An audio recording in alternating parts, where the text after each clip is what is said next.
Good evening. Hopefully you can hear me. I have the dishwasher running and Doctor Who on the TV for my son.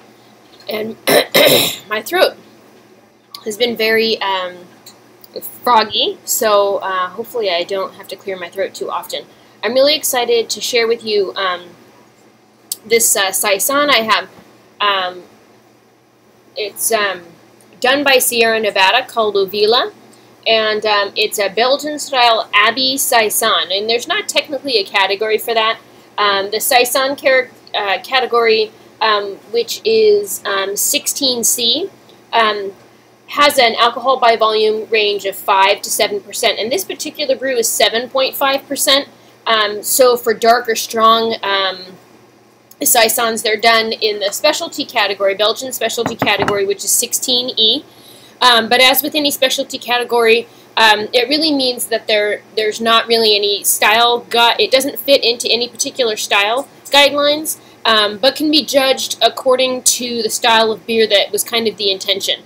So as I do this review, keep in mind that it's going to be outside of the style, but that it's done in a Saison style. Excuse me. Abbey usually refers to beers that are brewed by monks, it could be, it very well could be, and I didn't look up, so it says on the back, a homage to the monk's noble work, this unique farmhouse ale is incredibly complex with notes of lemon, pepper, straw, and herbs balanced by the tang of mandarin oranges and a spicy kick of pepper. The mandarin oranges used to make this beer were locally grown, including a portion on the grounds of the Abbey of New Clairvaux, and picked by hand by the community of monks living there. We hope you enjoy this collaboration ale. So it sounds as though it really was had a contribution by monks, and I'm going to say that's usually reserved for beers that are either brewed by or brewed on the grounds where monks are living. So it's kind of a fancy beer. It has like a champagne type cork and cap on it, which I always find enjoyable. Just kind of fancy. So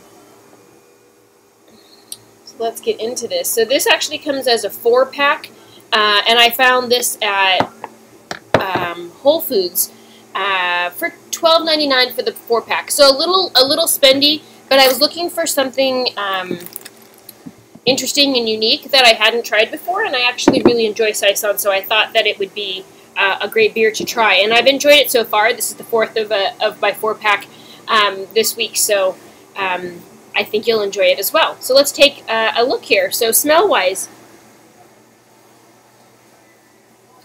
as would be expected with any Belgian-style ale, I get lots of spicy, yeasty kind of breadiness.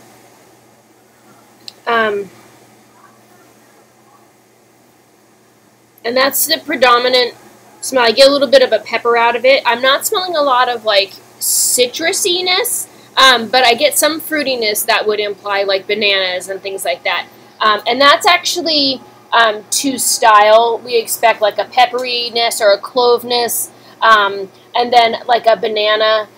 Citrus fruits are often used, such as oranges and lemons, which we're expecting. But I really, for me, it always smells like bananas.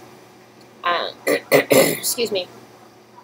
So, interesting smell, though. And so definitely a Belgian-style ale, if you're used to that particular smell, like it always has. It has a very distinct smell and then taste to me. That's definitely what we're getting here. So appearance-wise, this is not a crystal clear ale, so it looks like it's moderately unfiltered, if not entirely unfiltered, so it's a little cloudy. But it's a beautiful golden color. It doesn't pour with a very heavy head, although in these small glasses sometimes it's difficult to do so, but characteristically it should have a long-lasting, dense, rocky white to ivory head, and then have Belgian lacing. So I'm certain that had I poured this into a regular glass or like a tulip glass, which I totally can, I didn't even think about that, it probably would have poured a better head, but we'll watch for lacing as I go. Flavor.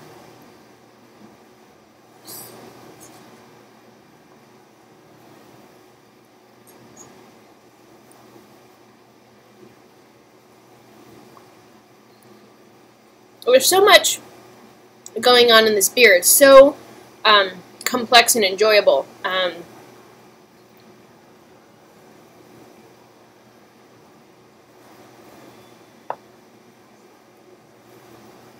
So, good combination of kind of fruity sweetness, and then spicy clove to pepperiness. And this is brewed with, does it say peppercorns? Yeah, with peppercorns.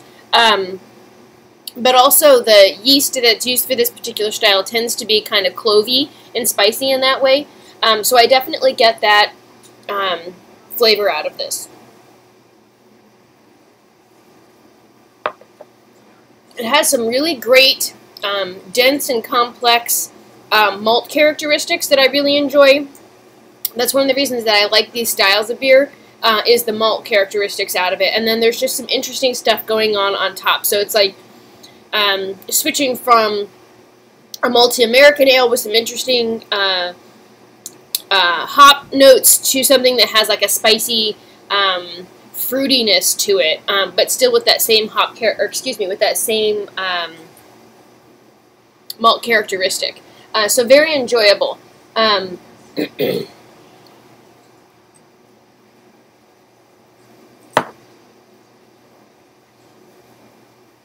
And I can see in the aftertaste where the citrusiness comes in. There's definitely a distinct kind of citrusy taste to it. That's almost bitey at the end. So very enjoyable in that respect. I noticed the other day, because sometimes I will fall asleep while I'm watching TV at night, and the beer warmed up, and then I woke up and I drank it, and it wasn't quite as enjoyable. So it got very bitter as it warmed up. And I'm always interested in seeing how beer flavor develops or devolves, as the case may be, when the temperature changes. And so that led to a conversation or a comment by my best friend who said, I just don't understand how they drink warm beer in Britain. And so I just can't wrap my head around that concept. Cold is always more enjoyable for beer for me. But it does change the flavor, so it's always very interesting to see how it does so. Excuse me. I like that they say in here that the perceived bitterness is often higher than the actual IBU level would suggest. And the bitterness here is really coming out of the yeast flavor. And so it's very interesting that they had said that, because I think I've been giving a lot of thought to beers that have an IBU rating that I've really, said like anything above a 60 I just find undrinkable. And then I've had beers at 120 that were just smooth and enjoyable, and didn't punch me in the face. And so that range is somewhat subjective depending on what other flavors you get out of the beer. So it's definitely a flavor journey to break into the Belgian styles. So mouthfeel-wise, it's kind of a light to medium body. It doesn't have heavy carbonation, but it, like as in big poppy bubbles, like pop rock bubbles, but it definitely has dense carbonation. It's like very fine, sparkling almost. And I've actually heard of a lot of these Belgian-style ales, or like farm-style wild ales, being done with champagne yeast, and that's kind of what it makes me, what it reminds me of, is that kind of carbonation, but smaller bubbles, if that makes any sense. This particular style is known for, not known for a hot alcohol feeling, and that's one of the reasons that the alcohol by volume level is cut off at 7%. Anything above that, you start getting kind of that alcohol warming. That should not be part of this particular style. At 7.5, it's not an alcohol burn per se, but you can definitely tell that this beer is a higher alcohol content. And so nearly double, like a 3.5% beer, which is kind of like the low end of the range. So that's pretty substantial in its own right. The style would suggest that it's a light to medium body. An alcohol level can be medium to medium high, though the warming character is low to medium. No hot alcohol or sovereignty character is expected. And so in that respect, this is definitely to style. It's not intense. And and that there is a subtle dry finish, which we had discussed about the citrusy kind of crisp finish at the end already. So overall impression, my impression of this particular beer, it's incredibly enjoyable. I think they've done a really great job in capturing the fruity spiciness of a Saison and really letting the complex multi-characters shine through as well. And I really appreciate that in a beer. So every time that that happens, I'm happy. So a little bit of history about this. It's a seasonal summer style produced in Wallonia, the French-speaking part of Belgium.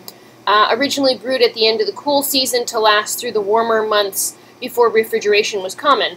It had to be sturdy enough to last for months, but not too strong to be quenching and refreshing in the summer. It's now brewed year-round in tiny artisanal breweries whose buildings reflect their their origins as farmhouses.